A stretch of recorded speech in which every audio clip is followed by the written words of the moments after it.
I had a good laugh today. I was listening to the Mostly Technical podcast, and they were doing the read. Have you listened to it by chance? Yeah, dude. Not today's one. Not today's one. So they go to do the Bento read.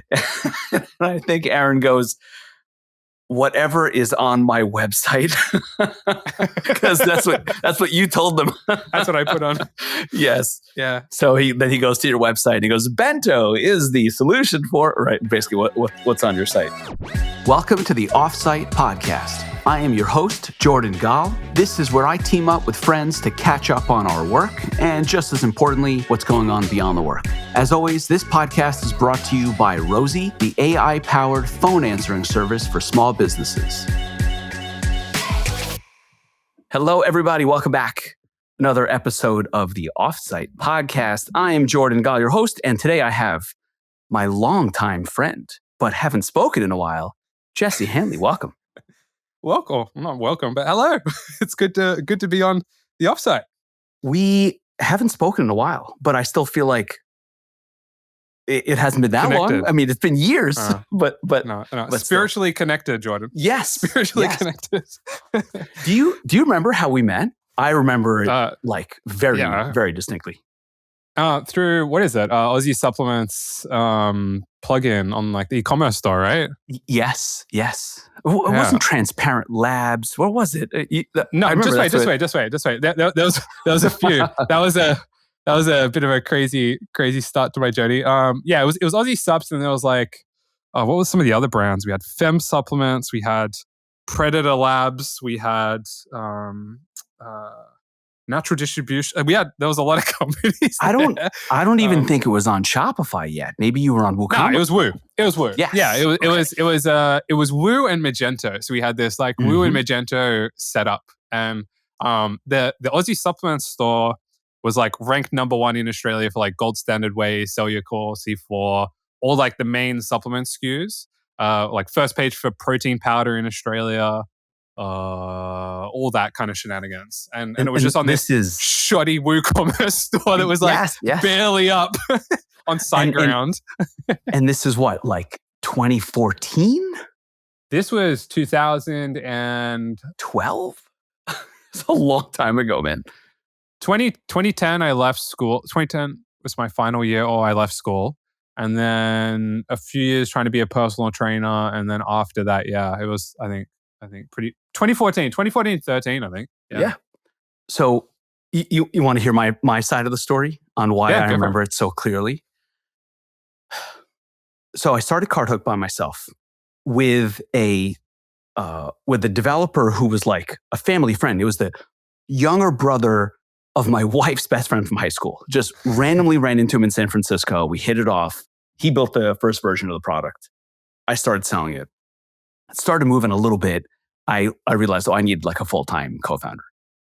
And the full-time co-founder that I met, Ben Fisher, who you know from back then also, before we fully linked up, we met online. And the first time we met in person, he was in LA with friends and I was in Portland, and I was like, I think this might be real. I'm going to come down to LA.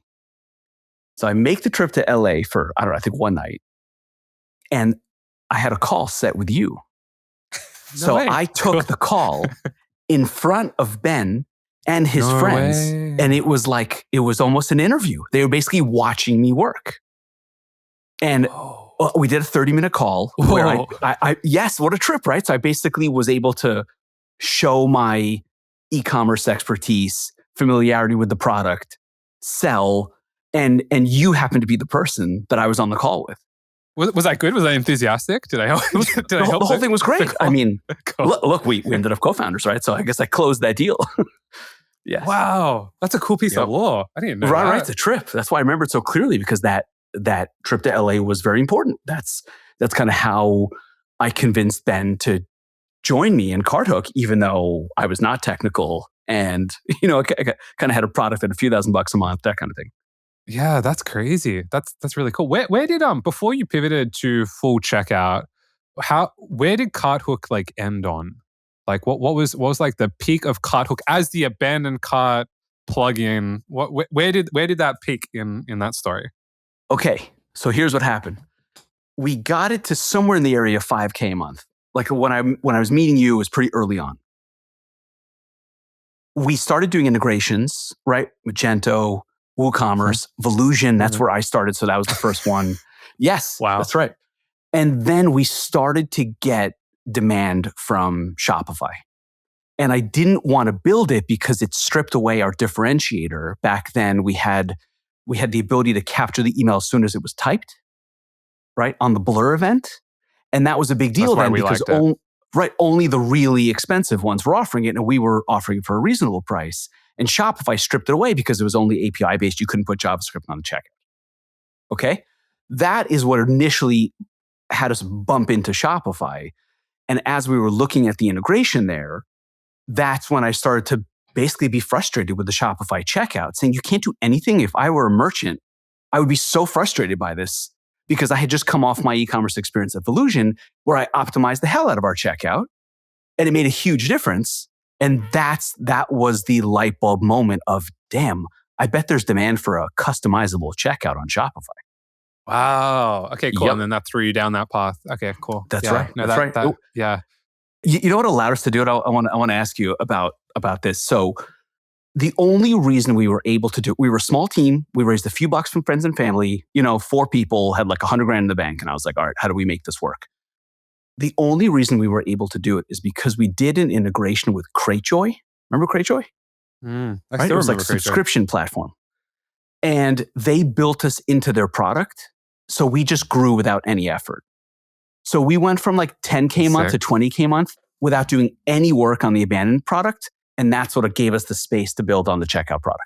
Yeah, that's crazy. Like something I was about to say before, I'm like super nostalgic for that era of app building and product building, like the 2015s, right? Like there's something really nice about that era where, yeah, you could get a really good integration and have a business be built out of it. And we were still kind of exploring and everything was kind of, I don't know, everyone was trying to like figure it out. It was a little less fast moving and noisy than it is now. But yeah, I've been thinking about that a lot lately. It's just like the 2015 was like a really unique year and the couple of years after that, I think. Everything felt very reachable. I don't know how to describe it. Like, yeah.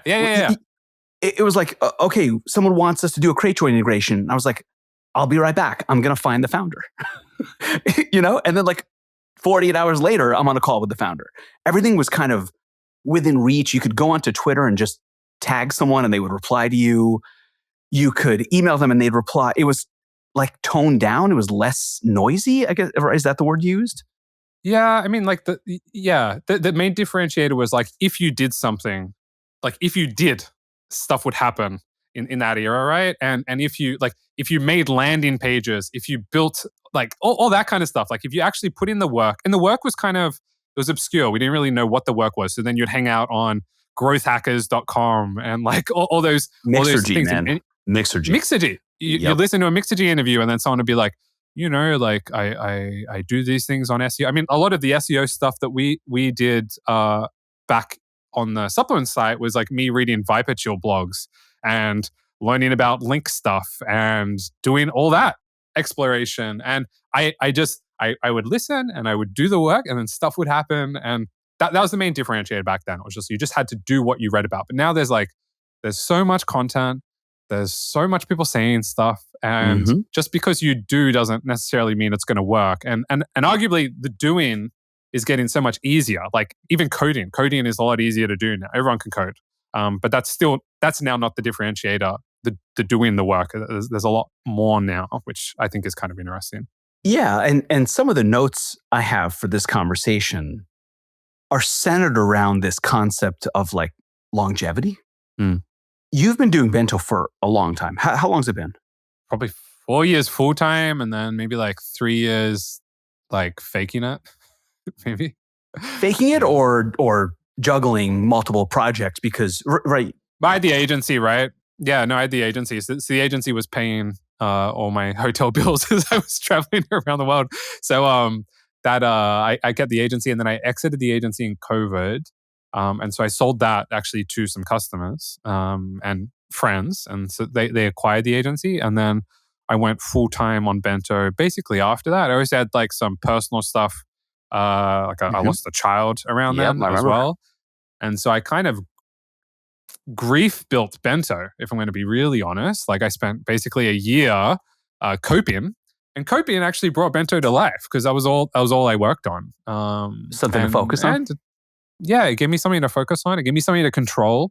I think that was a really big part of it. Like I could control Bento, whereas I didn't feel like I was in too much control of my life at the time. That's right. And that actually got me through a lot of the grieving. And then after like that first year, it was like Bento was only doing like a few grand a month or whatever, right? Kind of like CartHook. And then I really focused, and when I focused, it just went up. And now we're like, single digit millions, and it's just me still with a part-time support person and a part-time guy in Desaifu who helps me with docs. Okay. You just covered so many things, and there's so many questions in between all the things. First, Sure. I'm very sorry for the experience you went through, and I'm sure with hindsight now you kind of view it differently. But it's interesting to hear that work was an outlet for it, and the work we see now in Bento, that was the outlet. Yeah, it was. And for what it's worth, me and my wife tried again. We've got a beautiful 3-year-old daughter who I spent all this money with. So, Yes. life figures itself out. That's right. But yeah, you've managed to arrange a relatively unique life. Yes. Right. I mean, you're from Australia, and you ended up in Japan, and I don't think that's very easy to do. Immigrating into Japan and living there full time is not like a simple thing, is my understanding. Yeah, no, it's ever since like 2015, I've been kind of traveling around, right? And I would spend about half the year in Europe, half the year in Asia, and for a long time, I was kind of like shopping for where to live in a way.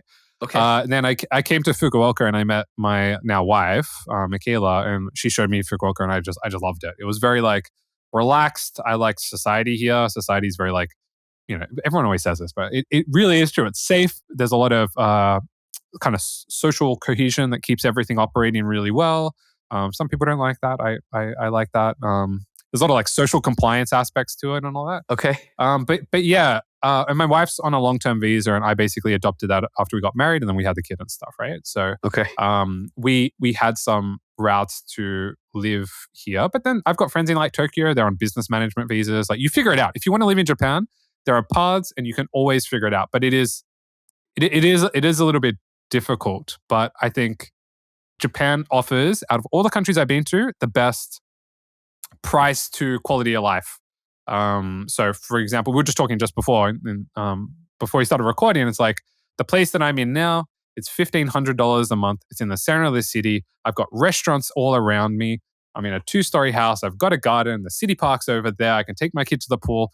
$1,500 a month, right? For that apartment. If you were single, there are amazing apartments around me for $400 to $800 a month for a 1-bedroom. So, So I don't think the idea of that. Japan being very expensive and out of reach is kind of outdated. It's outdated once you are out of the tourist part, right? So it's like when you are living a suburban Japanese life, all the costs go down. Like all the local restaurants, like the photos that I post online that we were talking about, amazing food, and you're looking at like $15 a head, $20 a head, sometimes $8 a head for breakfast. So so reasonable because the salaries are and because the salaries are low here. So the yen continues to tank. Salaries don't go up too much here. Inflation keeps getting pushed off because they keep pumping money into the country. So yeah, it's a good place to live. Yeah, it sounds that way, and it sounds like the arbitrage of building online is advantageous. Yeah, and then even on like the tax side, like there are some downsides on like the tax front, which we're like currently exploring. But even with the tax stuff factored in, it's still cheaper than Sydney. It's still cheaper than the US. Still cheaper than Vancouver, which my wife's Canadian. We could move to if we wanted to. Right, still cheaper than a lot of Canada. Yeah. Cool. Yeah. So now I want to get into what you alluded to before. You're still solo? Yeah. Okay. Yeah. Now when I view your Twitter and I kind of see the timeline of your story over the last few years, one of the things that strikes me and I want to get into in this conversation is a feeling of patience. You don't seem to be in a big rush. You seem to be committed to doing good things over and over and over again for a long period of time. Like, I still see you doing a level of customer support that feels unreasonable on Twitter. But you were doing that 4 or 5 years ago, and you're still doing it. So clearly it works, but I don't know many people who have that level of like patience and dedication.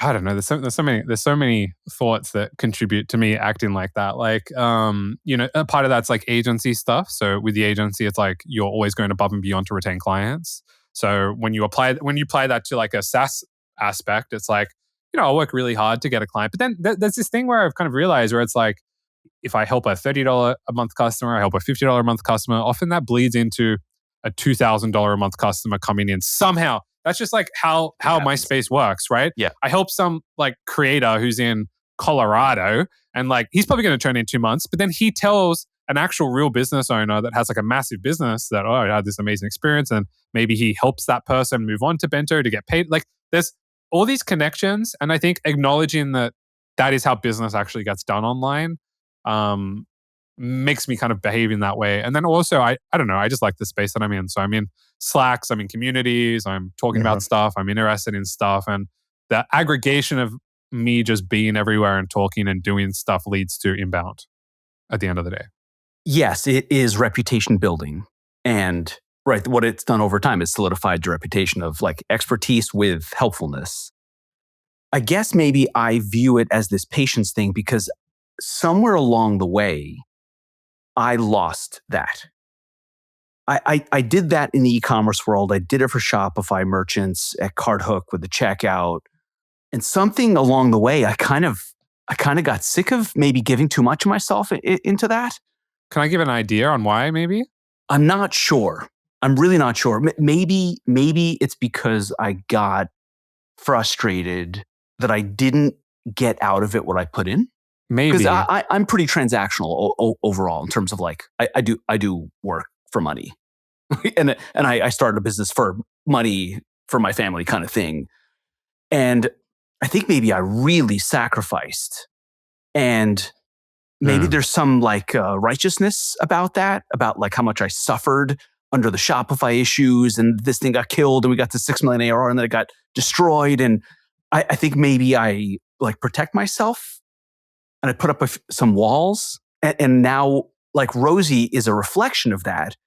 It is self-serve SMB. I don't do any support. I guess maybe I needed to create some distance between myself and customers and that heat of the emotional aspect of, do they say yes to the deal? If they do, it's because of me. And if they churn, it's also because of me. And like that, the emotion attached to that. I know there's a lot. Yeah, there's a bit there to kind of unpack. I mean, I think there's a few layers here. I think a large part is like identity. It's like who do you identify as, and like who do you want to be like. In Japan, a lot of my founder friends are all running successful small businesses online, right? So we're talking, single digit millions or hundreds of thousands a year or whatever. Like they're just making like they're paying their bills and they're doing a good job. But I don't have many friends that are making like 10 million or more, or like these big businesses. I don't have any. I know no one making 100 mil or more. I've got no startups that I talk to. So from my sphere of influence, I have no one that I want to be like. If that makes sense. Yes. Or yeah. I'm sure you admire people. We all do admire people online, and we like to attach to those people because they feel few and far between. We kind of see the people that we anti-admire and we get frustrated by, and all the nonsense talking and the boasting and all that aspect of it. But in your social circles, not your Twitter circles. Yeah, but also even like local, right? Even by me. There are some houses here which are extremely modest. We're just having to look at your street, which was stunning, beautiful, massive houses. there's a guy around here that has like a Lamborghini. It's like a very very very nice car, and your house absolutely mugs his. It's like it destroys his house, right? And I have no idea how successful he is. I imagine he's successful because he's got like a nice car and stuff. But his house is super modest. It's like I'm assuming his lifestyle, given that house, is fairly like modest. And I noticed that a lot around Japan. You just don't really have. There's no one I'm kind of keeping up with around here. People don't really have. I don't know. The materialistic ambitions the same way? So then it means on like the finance side, I don't really have any. Like I'm far past. I'm surpassed my financial needs. So you're post-economic, like Matt Mullenweg. In a bit of a different way. Now, if I was in Sydney or living in Vancouver, I can see myself wanting to be something different. And there are times where I go, you know what, like I would, could Bento raise some money and hire? Could Bento, we 100% could. Could I start scaling up sales? Could I start doing all these things? And then at the end of the day, I decided I don't want to. Like I just would. I don't know. I like how it is now. Like this morning, I woke up. I'm really just talking to you today. I was with my family the most. I'll probably hang out with my wife later. Like I don't know. It's a good life, and it's profitable, and I feel financially secure. And I think my mindset would only change if I was hanging out with different people. I think. Okay, so two things. One, I agree that the environmental influence is very big. I feel it. Right, for people listening, before we started the call, Jesse and I were talking about like where we live. So I was trying to describe what this suburb feels like, and I was showing him Google Maps and all that. So that's what he's alluding to. So I am very, very dramatically affected by my environment. Nice. One of the reasons my wife and I left the New York area is because it's so intense, and I can't help but get pulled into it. Of course. And it was not healthy for me. And we wanted to change. We went to Portland, which is toned down. And Portland felt almost like, well, I'm kind of permanently on 9 out of 10 speed, and everyone else there in New York, everyone was at 9.5, and I was like, this is crazy. I'm exhausted. And in Portland, everyone was on a 5 or 6, and I was like, ooh, this is great for me. I get to go faster. Where we live now, it has a mixture. It's the Midwest. And in many ways, it's like nicer and toned down and not as materialistic and competitive, but there's money everywhere. Yeah. And when I take a walk, 2 blocks away is a street of just incredible houses. And I go there every day, and that gets my ambition juices going. Absolutely. Of course. Now, the thing is, I can kind of acknowledge that it's for absolutely no good reason. For me to go from my house to 2 blocks that way is pointless. There's effectively no difference.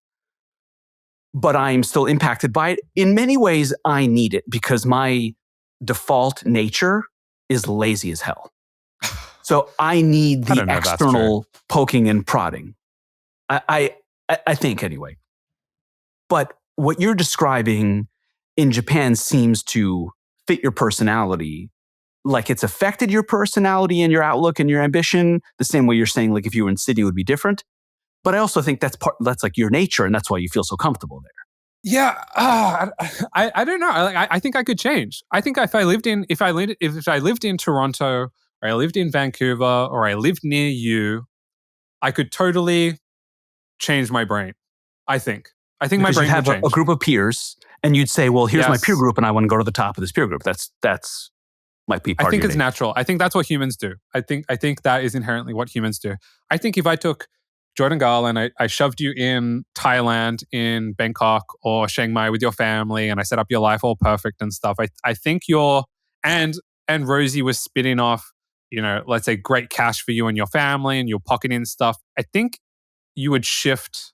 I think things would shift. But I think like where you are now, like the life that you've got, like you're hungry to build Rosie into a company that can then provide all these things for your family and yourself and all that. And that intrinsic motivation that you keep telling yourself does kind of fuel you. And I run into times where I'm like,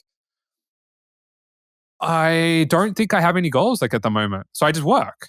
And I don't think I have any goals right now. And I make them up. I'm like, oh, it'd be nice to hit this MRR, but I'm like, I don't really care about that. Or it'd be nice to hit this custom account. And then I tell my wife, and I'm like, it's a pretty lame goal. It's just like it's very hard for me to get hungry about these numbers. So then I default just to doing good work, and that's what I do each day.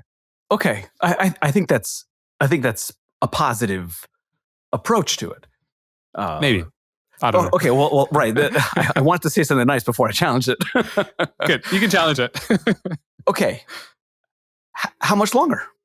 How much longer can you stay inside of those borders in that arrangement? I find that question's kind of like asking how long can you go to the gym for? So I've been training since I was 15. And I kind of really don't ever miss sessions, and I love going to the gym and I love working out and stuff. And I think when I'm 60 or 70, I will still be working out. And I kind of actually treat like Bento is kind of like working out for me. I go in, I do my reps, I do some sales, I write some code, I do this and that. I do my reps each day, but it really could be something else. It's just Bento has the momentum behind it and provides for me and my family. At the same time, like I think you've seen, I've tweeted, I've got like a little side project that I spun up called Tatami, which is kind of interesting. That's also just doing work. That's just like me doing work. And that also benefits Bento in a whole bunch of different ways as well. And so, yeah, it's just, I kind of wake up each day and I find being constrained to, all right, like what's the most important thing I should do today? What motivates me? What am I hungry for? And I just kind of work on that. And that helps me, I think, continue working for a long time because I'm working what I truly want to do instead of kind of burning myself out. Like I see some tweets from some founders and stuff where, you know, they're just grinding on some marketing channel trying to get that to work and all that kind of stuff. And I'm just like, if I had that attitude and I was really burning myself out trying to figure these things out, I would burn out, and I probably couldn't go much longer. Yeah. I think it's healthy as an approach to look at it as it might be Bento, it might be a different product, might be a different business, but you are going to get up and go to work.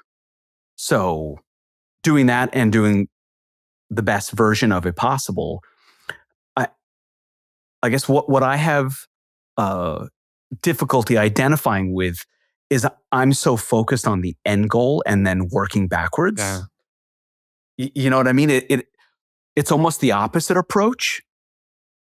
And I think that leads me to struggle to be as happy and satisfied on a day-to-day basis, right? If I just viewed it that way. I'm just going to go do my best work. Here's what this week looks like, this day looks like.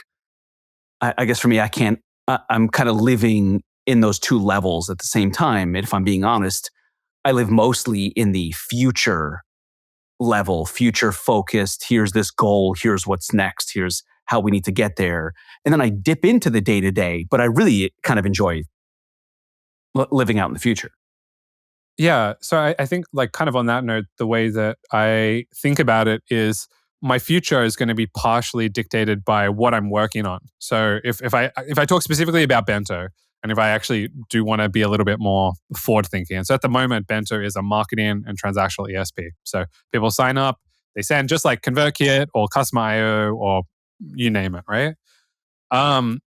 What we've been exploring at the moment, which I think is interesting, is I built Tatami, which is like a monitoring solution.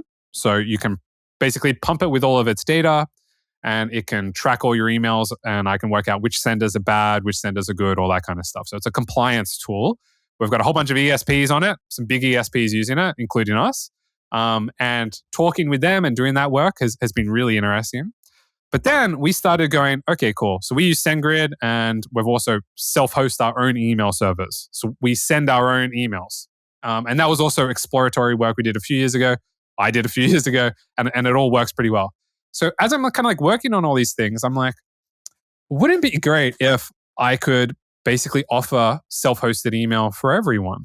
What if I could disrupt the whole market and say, instead of, Postmark, everyone's paying per email at the moment, right? And people are pretty unhappy across all of them. Currently, I don't pay anything per email. It's free for me. So what if everyone could have that? So $30, send unlimited emails, all that kind of stuff. So at the moment, I'm kind of tinkering on, well, what would like a Bento cloud hosting solution look like? And I'm currently, on my day-to-day work, I'm exploring that. And I'm tinkering on that. And so long term, that may be something that I work on, where it's like, I'm kind of working my way up the stack and I end up building planet scale for email.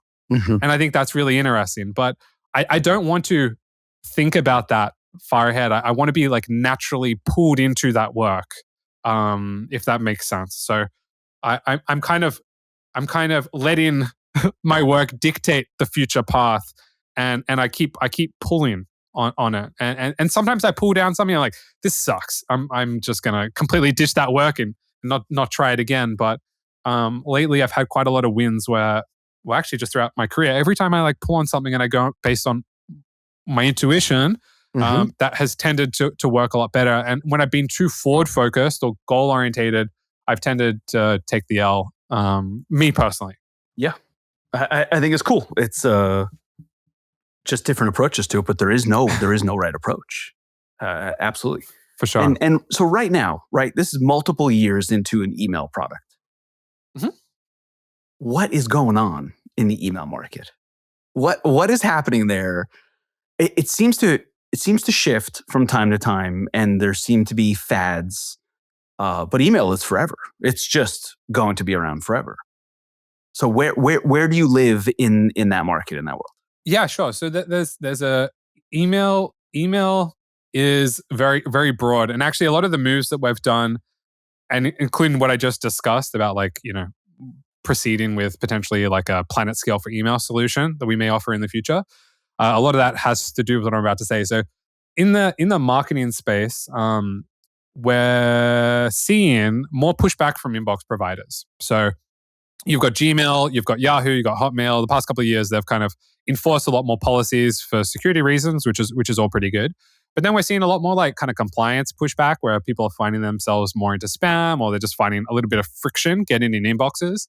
And a large part of that is because if you think of it from like an inbox perspective, they're just like getting a tsunami of data that they then have to store, endless data from all these senders constantly. People cold emailing, spamming, sending unsolicited mail, decades of subscribing to things that people don't actually, want.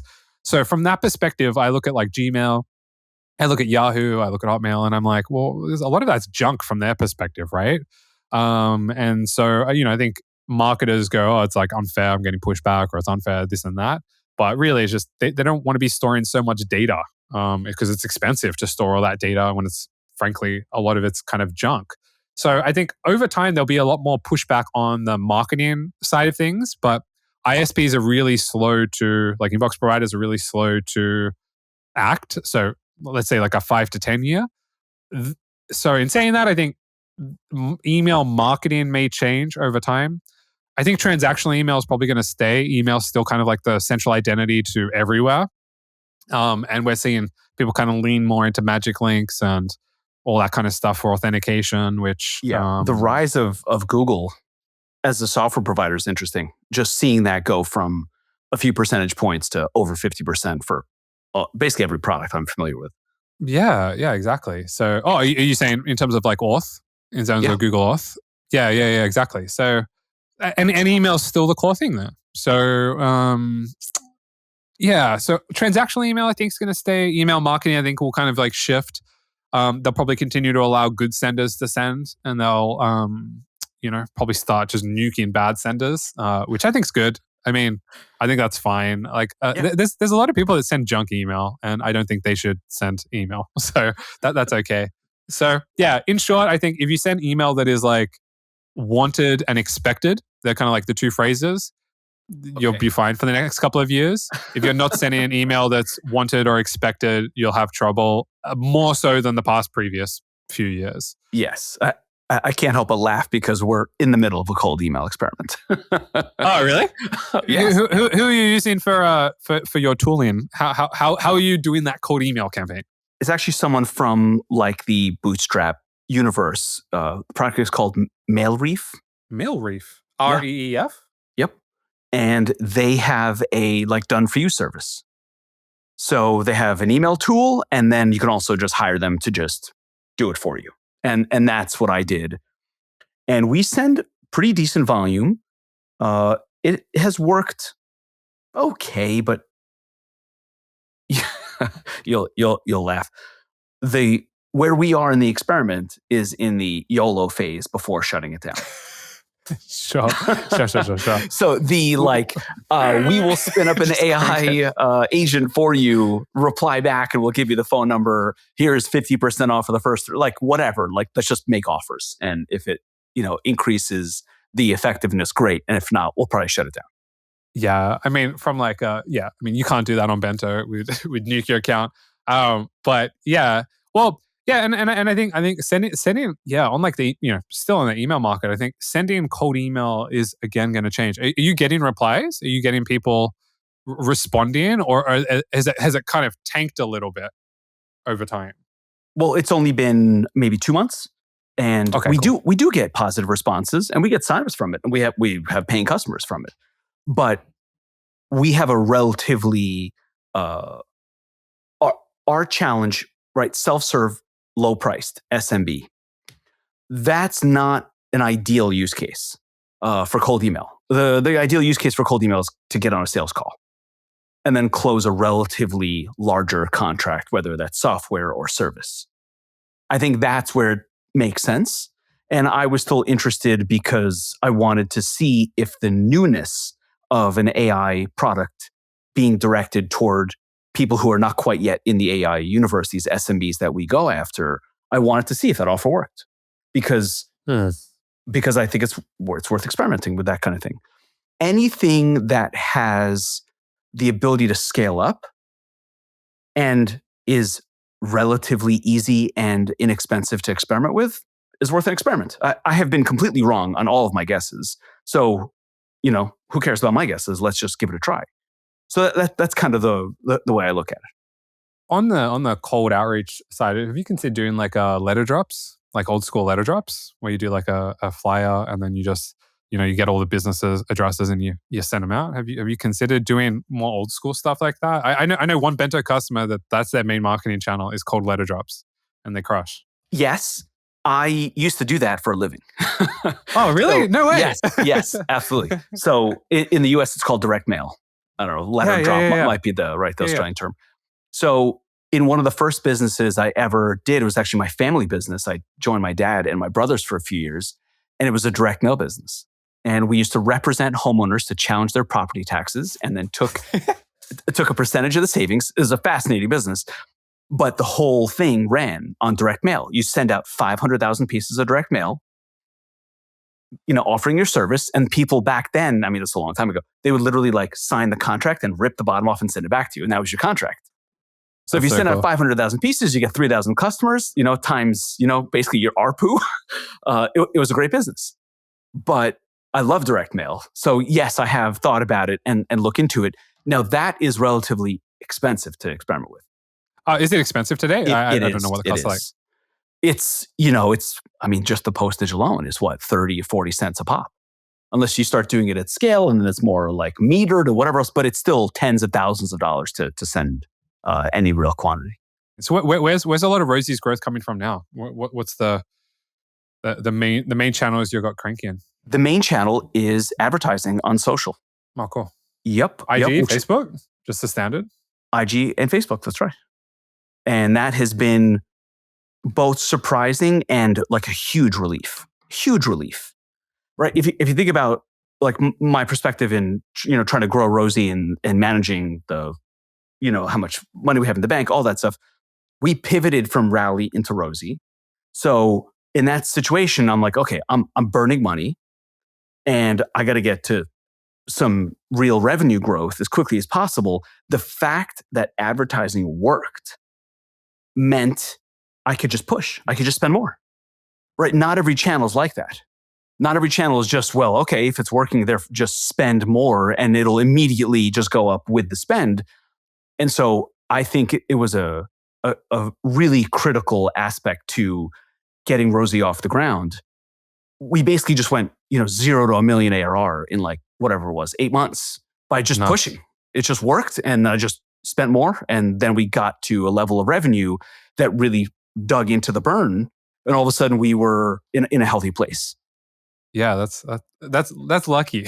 That's really lucky because yes, paid's really tricky. And is this you managing the campaigns, or have you found like a good contractor freelancer to help with a lot of that? So we hired an agency that worked with direct to consumer brands, and that was on purpose. Oh, like a DTC one, like a DTC. Yes, that's right. Because my take on Rosie was that it's B2B, but we're going after 1 to 10 person companies, and they behave like consumers. So great hypothesis. The analogy I use is like, I wanted straightforward direct response advertising. Like think about a skincare brand. I had bad skin. Then I found this product. Now I have good skin. Like sign up here. And I basically just wanted that. I kept missing all these phone calls and I kept losing money because of it. Then I found Rosie. Now I don't miss any more phone calls. And she puts appointments directly on my calendar. Go here to sign up. So I just wanted that. And I didn't know how to get that message out. So I found a D2C advertising agency, and they were like, cool, we'll make videos and we'll just push it on. So they did the creative? Channels. They do. So they did all the creative? Yep. Wow, that's cool. And then are you doing kind of like the creator style, like that, like the selfie type content, or is it more produced than that? What's like? I'll just stalk it after the call. Yeah, we tried everything. Yeah, and we regularly switch up. So today was one of our best sign-up days in a long time, because we released a bunch of creative today it basically took our top performing ads and scripts and put it into like a podcast. I'm using quotes here. Podcast. With like the mic and stuff? 2 people on the mic. That's and one so guy's funny. like, I've seen those ads. Yes. He's like, I got to tell you about this thing. My calendar's full. And they're like, no way, tell me about it. Whatever. We're just experimenting with different creative. And that's cool. Like direct-to-consumer brands, what we experience is that the diversity of creative has an enormous impact on performance. It just coming out with new stuff every single time we launch a new batch of creative, it spikes up. And then what we do is we come like behind the videos with static ads, and those just are able to deliver the message very, very straightforwardly. Yeah. So top of funnel video, clear offer, clear hook. Then they either visit the website, engage with the ad, then they kind of keep getting the statics until they. Yes, and the statics are straightforward. Kind of benefit, 7-day trial. Offer. Yes. But even that, like there's still so much to do. We still send the majority of traffic to the homepage, but it converts pretty well. And then it's a funnel optimization game. And I think if anything, I don't like to pretend like we have the greatest product in the world. And, you see all this nonsense on Twitter where you're like revolutionizing this thing and this will never be the same. Like, I hate that. But I'm okay saying we're the best product in the market for self-serve. For voice AI, and I think that is what allowed the advertising to work, because you can just spend money showing to total strangers, and they will come into the funnel and pop out of it 15 minutes later with a working voice AI product that they can send their phone calls to. So that was the actual challenge in turning the advertising channel into growth. Gotcha. And then you also have like an activation challenge, right? Because people have to start forwarding their phone calls to you, right? And then have you resolved a lot of the activation stuff as well? Like, because to be able to grow and scale that paid channel, yeah, because you've got all these different like non-technical users and stuff then kind of coming at scale, you then have to make sure that forwarding is seamless. And have you been able to figure that out? Well, you kind of nailed it. It's exactly our problem, right? Non-technical user, then we can do a good enough job of getting them through the onboarding so that they have, like, we work pretty hard and have redone the onboarding flow multiple times, but it gets people to a place where they get a phone number and then they can call the number. And that's half of the activation. That's almost like the emotional activation. Like the fact that I call it and it answers and Rosie is like, hi, this is Jesse's Body Shop. how can I help you? Right. So that's the emotional, like, oh my God, this thing works. And then from there to the actual activation of it picking up the phone, because you have to forward your phone number to it, that's the biggest challenge in the business. And that's the single biggest factor to conversion. Yeah. I mean, Bento has the same problem. So I'm just kind of, it's always interesting to hear people. Yeah. Can you describe what's your challenge there? Actually hitting send? I got a lot of challenges. Well, like email, honestly, email sounds so challenging. There is a lot of, I don't even know where I want to start. Like, let's. So a lot of people kind of come through, and they come from various sources, right? And they come from various levels of technical knowledge. To actually send email, you need to add DNS records and stuff like that. That's really scary for everyone. And I've looked at ways of making that smoother and all that. But then I've kind of come to the conclusion that I don't necessarily want to be serving people that are super non-technical, high support. And so we kind of have this niche where we're kind of somewhere between Kit and customer IO. So for more technical people, even like technical creators and stuff, we've got like a lot of the more, we start getting a lot more kind of Kit customers that kind of grow out of Kit. The automations can't do what they want. They don't have the same flexibility. They want more control. They're running multiple websites, all that kind of stuff. Or, they want to start doing stuff with webhooks or N8N or all that kind of stuff. Bento is a great fit for that. And so I've just kind of more focused my energy on making sure that I'm just serving those people better. And a lot of our focus in the past couple of years has, with Zach, who lives in Desaifu. He's spun up a whole bunch of different dev libraries and SDKs and stuff, which has attracted a lot more developers.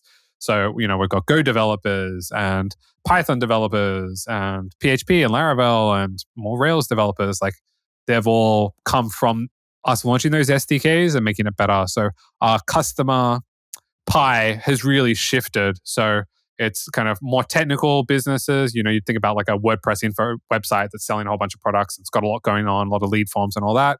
And then you've got your developers and SaaS businesses and all that kind of stuff. So, and then those ones, they've got less friction. They have less friction because they know what they're doing. Yeah, they know what they're doing. So it's not about the engineer or developer or founder is setting up the DNS records. And so that's how I basically tackled solving the onboarding friction with basically changing who I serve.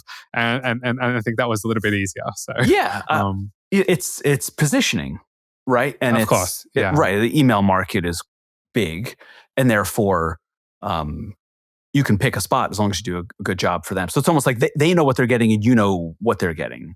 Like exactly. Right. They're not asking you how do they do DNS. They're asking you much more in-depth questions, and their decision on whether or not to go with Bento is going to be based on if they can accomplish what they want with your system. Yeah. And the answer is probably yes. And it's a lot easier to have that conversation. And then advertising has been a lot easier for me. So I sponsor podcasts and stuff. I actually really enjoy that. I sponsor creators and the mostly technical. I sponsor them, which you listen to probably. I had a good laugh today. I was listening to the Mostly Technical podcast, and they were doing the read. Have you listened to it by chance? Yeah, dude. Not today's one. Not today's one. So they go to do the Bento read. And I think Aaron goes, whatever is on my website, because that's what you told them. That's what I put on. Yes. Yeah. So he goes to your website and he goes, Bento is the solution for, right, basically what's on your site. So that, I feel like that fits your whole vibe and what the business vibe is. Yeah, but also there's we've used the word a few times. There's a little bit of arbitrage there because the media, mostly technical, it's like a niche podcast. And I love those two guys and all that, but I wouldn't keep giving them money if it didn't work. And so it does work. And the reason it works is it's got a whole bunch of people that are a great match for Bento. A lot of those people also work in companies that some of them have decent list sizes and decent customer bases and all that because it's just technical people watching. And so sponsoring people and companies like Mostly Technical, there's just a little bit of arbitrage there. And in the email space, there's not really too many places. I can't do AdWords. I got people bidding on all my branded terms nonstop. Oh, interesting. I can't. SEO, I was an SEO before and I don't do SEO because like I can't compete against HubSpot. I just can't. Those guys are the goats. So MailChimp I can't compete against in their active campaign. There's like thousands of people to compete against. That's right. And so if my goal is to not die and have this business continue to live in, then I have to kind of work out these pockets of customers where there is a little bit of arbitrage and they're not going to churn and I can support and serve them well. And that's kind of how I compound. And that's how this business compounds. Okay. Yeah. Very interesting. You'll like this. When I talk to investors, the analogy that I make for Rosie is in the email space. And I say, if email gets invented, I'm not building Klaviyo. I'm building Constant Contact or MailChimp. And that is my reasoning and the analogy that I used to explain my reasoning around Rosie being very, very horizontal and not vertically focused in any way on an industry. And it's because, look, this thing just got invented and there are about to be 1 million small businesses onboarding into one of these products. And so that positioning is very, I think it's logical for me. But very, very much the opposite of what your experience in the actual email field, not the analogy of it. It's an amazing analogy. I couldn't agree more. Yeah, no, I couldn't agree more. Rosie is to MailChimp. Like MailChimp's a great example of this. MailChimp, you can't talk to anyone. Their support's slow. They publicly say they don't want to talk to anyone. I mean, that's in like the Intuit buyout docs, right? Like they're celebrating, everything's self-serve. We've got all this AI to make sure we block all the spammers and all that. Like they're very... adamant about it. And what's the guy's name? What's the Ben? Yeah. Ben's a phenomenal founder, but that's what they've always been focused on. They want to be self-serve first, and then that's how they find their way into being integrated into WooCommerce when you sign up. That's how they find their way into all these things, and that's an entry point. That's how their business runs. That's how their business runs, right? Like they plug and play everywhere. MailChimp is okay with someone graduating out and going to Bento. They don't care. That's right. That's part of that's factored in. And I guess that's, I think very much the same way where I know for sure, I mean, it's already happened. It's only been, it's a year old, but people graduate out into more verticalized solutions that go deeper into their industry and have the integrations and the super special features. And it has really helped me to look at the email field and remind myself that it's okay for us to just stay exactly where we are and not be in a rush to build every feature and be okay with watching people just leave because it's right for them to leave. Right? As it matures, it'll change. If you try to be Klaviyo, right, then it's like Rosie's going to have a workflow builder and like all these kind of like crazy setups. You can't. And because the minute that traffic, which you have now found that's working, like comes in and then they see like a crazy setup and a lot of config, they're gonna hands up and leave immediately. And that happens to Bento every day in like the cancellations. Overwhelmed, too complex, and all those. I don't really care. Like I'm happy they're leaving because they're not a good fit. They're not a good fit. Right? Yes. I still find inspiration in Jason Fried and his work.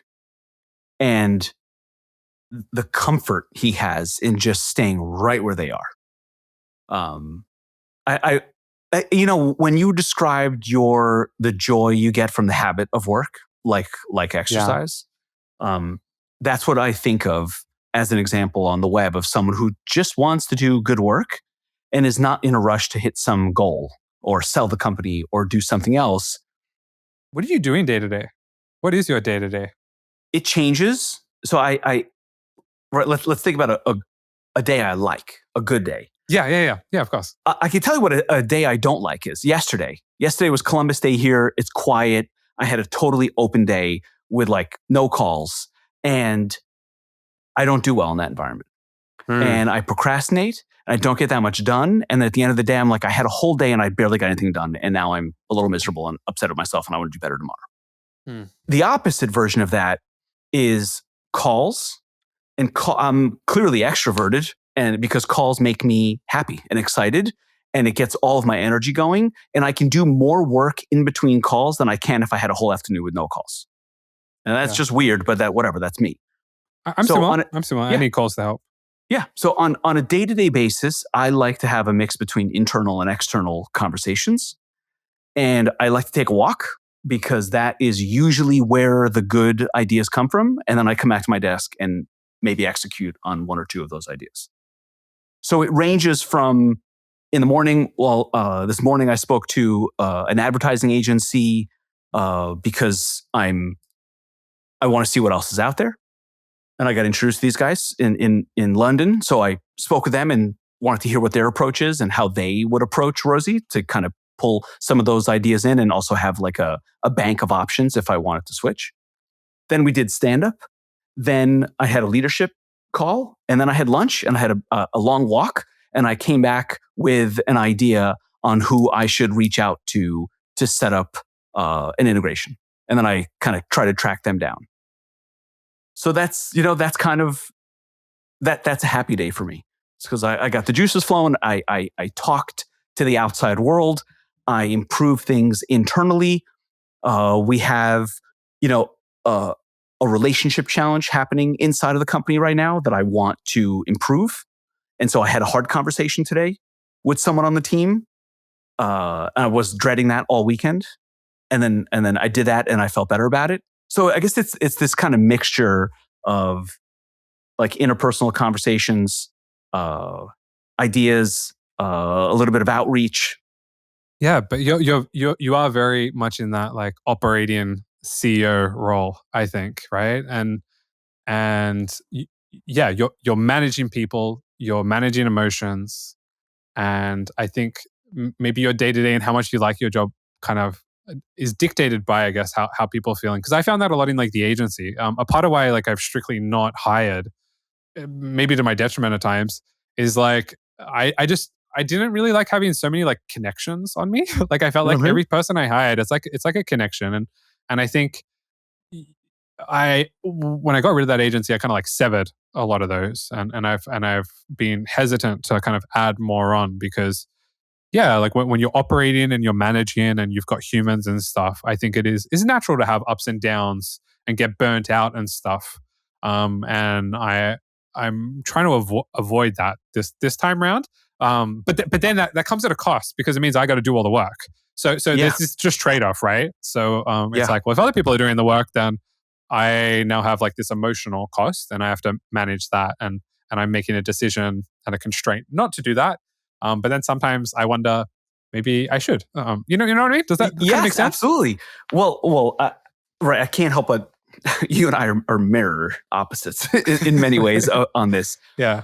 because the people and the connections is what I'm really good at. And I can see that. Yeah, you're great the at it. work I am not good at. Honestly. And so I guess both of us have arranged our businesses to match our preferences and our strengths. So 100%. in many ways, I do the least amount of work in the company. No joke. Sure. And that's kind of on purpose. And it is an interesting element to the company's DNA because everyone knows it. I know it, and they know it, and I know that they know it. that I do that I do the least amount of work. But as long as I prove myself invaluable in certain ways, it's almost like it stays in equilibrium. Well, the work wouldn't exist without you. So I mean, like, and without you pushing and managing and steering and of course, if you didn't hire the agency, you wouldn't have any revenue coming in, right? Like, Yes, all that kind of stuff. If yes. you didn't reach out to the guy this afternoon, you won't have this integration that comes up that brings in some more customers that keeps everyone employed. So of course, right? Like, yes. You are very valuable, but yes, but it's one way of working, right? It's my version of pushing things forward and adding value. And I'm probably shortchanging myself a little bit, and I might be exaggerating, but that's the truth. Now I have to ask you though, you're a bit of an extremist. a little bit. you don't have any other full-time employees.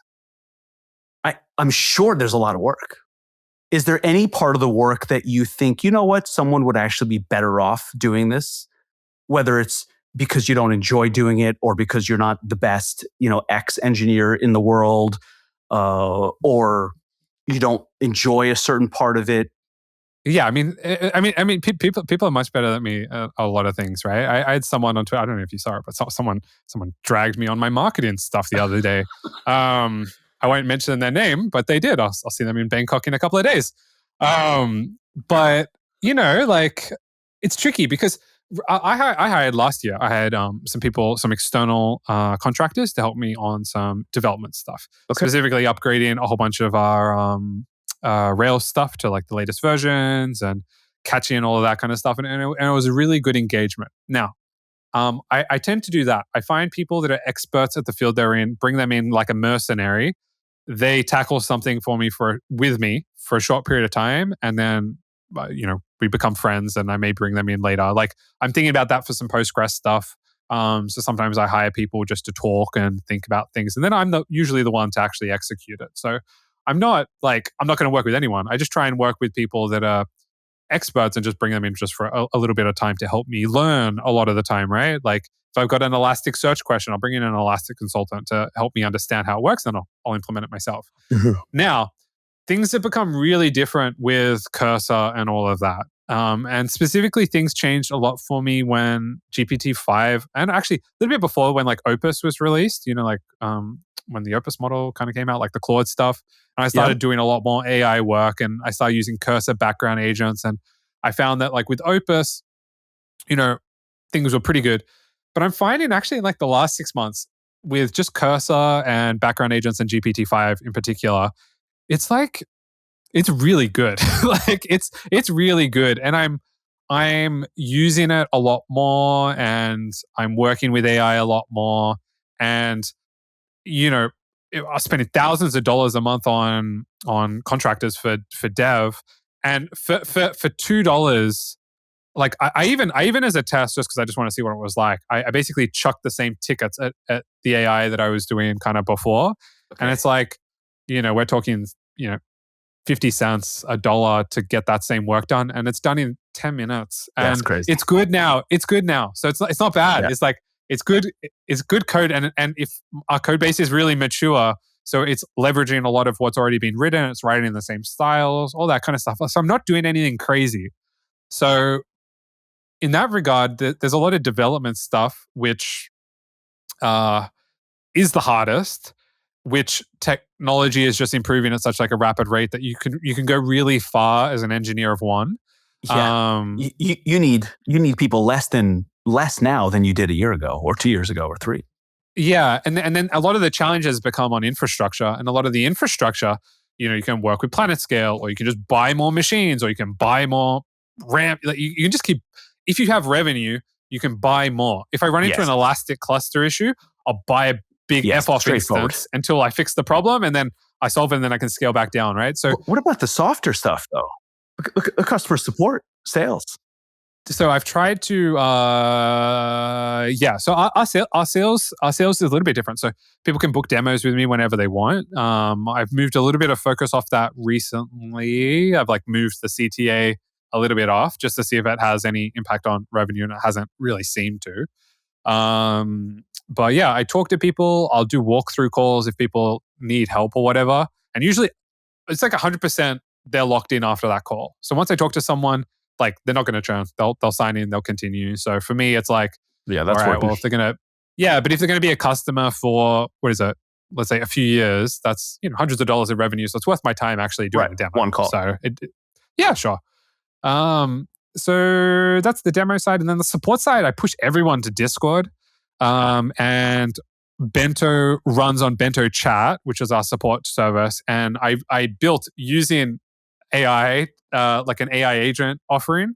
So Bento Chat, the first tier is answered through our AI. So someone emails support or emails our approval, emails whatever, AI responds, and then it escalates after it's got the information that it wants. And people really like that. So our support loads dropped. If I notice like an issue from support, I try and fix it with code instead of docs. So I always default to trying to fix issues with code instead of docs. That's like a thing that I kind of believe that helps. And then and then everything else goes to Discord. And then other customers answer customers for me. And that's great. So, okay. You are operating it's almost like you were ahead of your time a few years ago. And now it's perfectly fits the environment, right? Where all the leverage is now really maturing in all these different areas: the development, the infrastructure, the support. Yeah, it is very strange to see a company grow and just not need more people, but that's kind of the era that we're in now. And you're totally right. A year ago, more than a year ago, like let's say 2 years ago or whatever, I felt this was happening. Like I felt this was happening, but things, hallucinations and all that were a lot more prominent, and it was harder to get the models in a headlock to do what you wanted. But now you can, like, even like on the compliance side, it's like, I know Kit has a full-time compliance team. Every ESP has a full-time compliance team. And they usually have a support person who's like, and I talk to these people with Tatami, they're like just glued to the thing trying to work out who's spamming or not. With Bento, I've just got like an AI agent that's just like constantly running on templates and randomly sampling emails just to make sure people aren't doing things naughty, right? And we catch stuff. We catch stuff all the time. And it's been really, really good. So I think we're finally in this era where if you're an engineer and you don't mind talking to people, so they're like the two caveats, and you build something in a market that has demand and is in like a clear category, right? I think a single person can make like a $10 million plus business a year. Yes. And that's totally feasible now. Whereas before it was like, maybe a freak would do it. It was a freak. It was a freak. Yeah. But now I think there is the opportunity for everyone to be that freak. It's still extremely hard, I think. It's still very, very hard. But I think it's possible now for a lot more people. Right. It's almost like the dream of software, and you building it once and sell it a million times is actually closer to real than it used to be, where conceptually that's true. In reality, it barely exists. Yeah, right? Yeah, how many plenty of fish stories are there really? A handful. We have fun with LLMs because people try to use our service for nefarious things, right? They try to, they'll make a million calls. They'll send text messages to trying to fool senior citizens into giving their tax information, like all the worst possible stuff. And of course, they want a Rosie agent to pick up the phone and get the credit card info or the bank info or whatever else. So we have LLMs running across every conversation. Yeah, it's very useful. That would have been a full-time person scanning logs, right? Like a few years ago, right? We're trying to work that out. 6 people full-time. So you inspire me. I'm the one. Jordan, do you find pressure now to hire, or do you find pressure now to work out how not to hire? Because like the Jason Frieden and DHH thing, which is like you should only hire when it really hurts. And I'm just finding things aren't. You can find band-aids, which are LLMs now. So it's like things hurt a lot less now than they used to. If I run into like a production issue on like whatever, often when that error comes up, an LLM is already like tried to fix that bug. Or like I'll be at the gym, a bug will come up, I'll reply in my like honey badger thing, type @ fix. And by the time I come home from the gym, a fix is like ready to be shipped and deployed. So it's like, that's a trip. No, so do you think you can go further? Absolutely. And we said it pretty early on, and we started Rosie with 6, and we still have 6. We do have a full-time support person, so 7. If I'm gonna be accurate, the core team is 6, but she's part of the core team now. So it's 7 people, and the switch, the big change is that the leverage now is not in hiring more developers; it's in hiring and go-to-market. So at Rally, the team was weighed much, much more toward developers because it was a very complex payment product with a vault and so the leverage was business. Crazy business. The leverage was, let's hire another backend engineer. Now I've told the team, we're not hiring any more engineers. We're good. Settle in, look around you. Everything you need, you already have. We can get this thing to 10 million ARR with exactly what we have right now. And the leverage will actually come from hiring a salesperson that can get Yeah. us into larger organizations with 1,000-unit franchises and that kind of thing. So it's flipped. And they're all comfortable with that? All your engineers on your team are like, yeah, sweet, I got Cursor, or I got Claude, I got whatever, I'm good to go? Or any pushback? It's not pushback. It's just like clarification, right? If that's what you want, Jordan, just keep things, keep the expectations in line. Don't expect us to put out as many features as we would if we had more. And even that, we both challenge ourselves on, because I would right now that, yeah. with 3 engineers, we are moving faster than we did when we had 15. And everyone enjoys it more, and it's easier, and it's more straightforward, and the organization's completely flat, and everyone's like, all right, you take this ticket, and I take this ticket, and kind of just move on. I think it's like the perfect startup size. 100%. Yeah. 6 is a great team size. Right. 6 is a great team size. It is a product manager, back end, front end, 2 back end, front end, product manager, and then 2 people on go-to-market, myself and 1 person on like customer success and sales and biz dev. That's it. It's like this little tiny little org. Everyone has their little battle station. There's almost no overlap at all, and you can get a lot done. You can get a lot done, and you can just go like so much further. But I think it's also really empowering to know that you can go, you can 10x your size on that same kind of like team, and there are ways to help with that don't mean adding more humans, more connections to you. That'll kind of make you a little bit more lethargic, I think, over time. Yeah. And I think a lot of like peers that I talk to that are similar boat, there's definitely the path that we see on Twitter, which is raise an enormous amount of money and buy GPUs and boast about raising $100 million in less than 2 years kind of thing.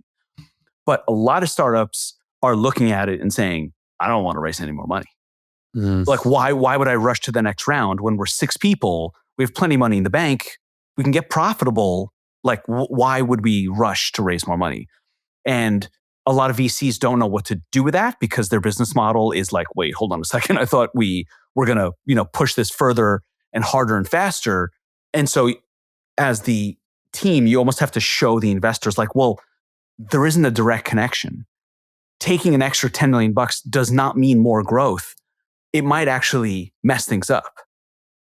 So there's definitely like a push and pull between the revenue growth and how much money you're raising and how your investors think about it, how the team thinks about it. But internally on a day-to-day basis, it's fun, man. 6 people. We went to San Francisco a few months ago. It's easy. It's nice. 6 flights, a couple hotel rooms, a couple of dinners, and that it feels so much more manageable and fun. Yeah, that's nice. Where can I keep asking questions? I can keep talking. I mean, look, if you're cool to keep going. It's 9:15 p.m. I grabbed a beer. I'm good. I know you're in no rush because you got no one to answer to.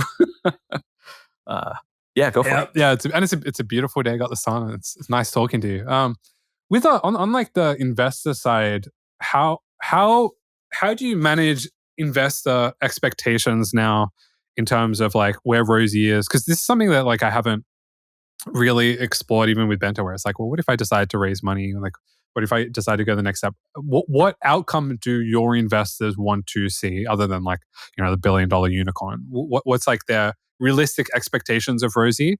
And how do you manage the investor side? And has that been, I don't know, difficult over time? Like, what's it like having investors on the board? It has not been difficult. It has been great.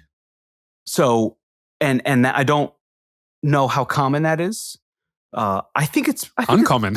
I don't know what to tell you. I think it's a combination of we have great investors and they're just supportive. Nice.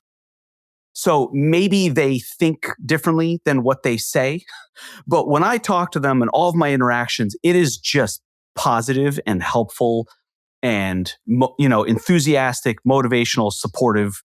It's kind of been good. There have been a few moments of difficulty, and then I think the my age and maturity and experience have kind of helped me manage that properly. Like when we pivoted from Rally to Rosie, I did not ask permission. I just told them this is what we're going to do, and I explained my reasoning. And you know, it was kind of like, this is not, I'm not a kid. I'm not just like doing this on a whim because it's the cool thing to do. I wrote out my reasoning and I explained why. And this wasn't sudden, right? It's investor updates every month of seeing just trying really hard, trying really hard. Imagine doing that for 2-3 years. You start to have some respect for the other person. And if they come back to you and say, I think we're actually done, this isn't working, we're going to go a different way. You know, try hard at this. Right. What are you going to be mad at them? You know? So you use the word in your question that I think is the key to answering your question. You said realistic expectations. There are no realistic expectations. Realistic is not part of the equation. It's not anyone's fault. It's the nature of their business. The nature of their business is to invest with the potential of gigantic returns. Anything other than gigantic return really doesn't matter. Mathematically, it doesn't matter.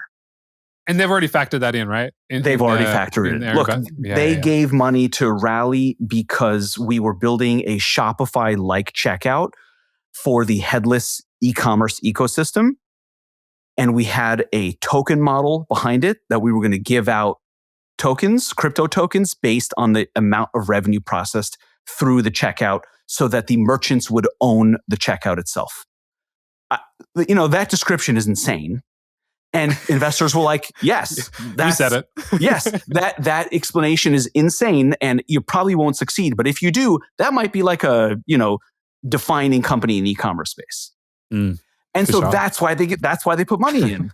And if it didn't work out, they're basically like, okay, didn't work out. That happens. The truth is that happens 9 times out of 10, maybe 95 times out of 100. So they don't have realistic expectations. Their expectations are that you have made a bargain together. You have made a deal. We will give you an enormous amount of money. You can do whatever you want with that money. We're not really going to tell you what to do. All we want to know is that you're trying to make it an astronomical hit. That's it. Sure. That's the deal. And so as long as you know that that's the deal going in, then everyone's kind of on the same page. Yeah, that's kind of cool. And then if with Rosie, like if it gets to, let's say, 10 mil ARR or whatever, right? Mm-hmm.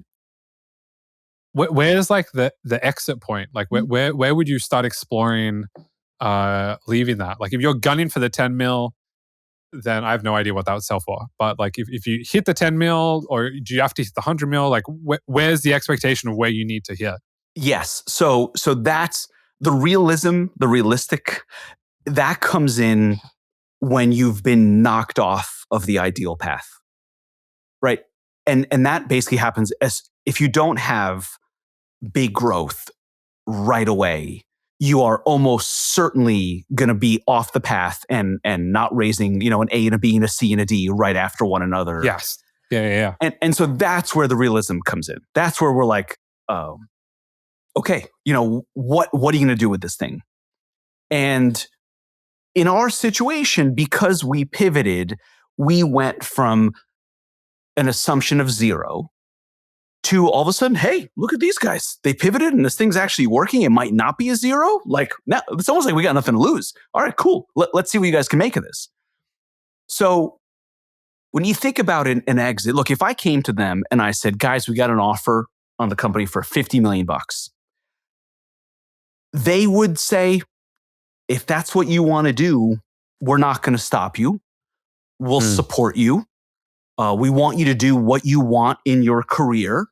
And if you tell us that's what you want to do, we're not going to stand in the way. We'll be with you and we'll wish you luck. And maybe you have another idea, you come back to us for more money.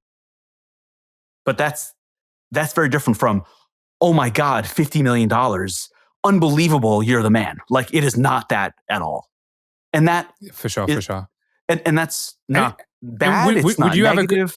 It's all good. In the 50, yeah, sorry to be nosy, but in like the 50 mil, like would you have like a good outcome from that? Like where do the great, where's there like a great outcome for the investor and then like a great outcome for you? Where's, how does that kind of play out? Okay. So I think this is worth getting into because I never really came across this stuff before. And now that I live it, you kind of understand more of the... Sorry to be nosy, by the way. No, why? I think it's good. I enjoy talking about it because it's really hard to get this information. So here's what it looks like. You have a preference stack. Your preference stack is almost always, let's say usually, the amount of money that you raised. Let's just say you raised 10 million bucks. In those documents, you likely have a 1x liquidation preference, meaning they get one time their money before you get your money. Gotcha. So they're the preferred investors with preferred shares, and they get paid back first, and then the rest of the money goes to common stock. So there is an in-between space. Let's just say you raised 10 million bucks and you sold for $9 million. All $9 million would go to the preferred. Nothing goes to common. Okay? Gotcha. Now let's say you sold for 15 million bucks. 10 million would go to preferred. 5 million would go to common.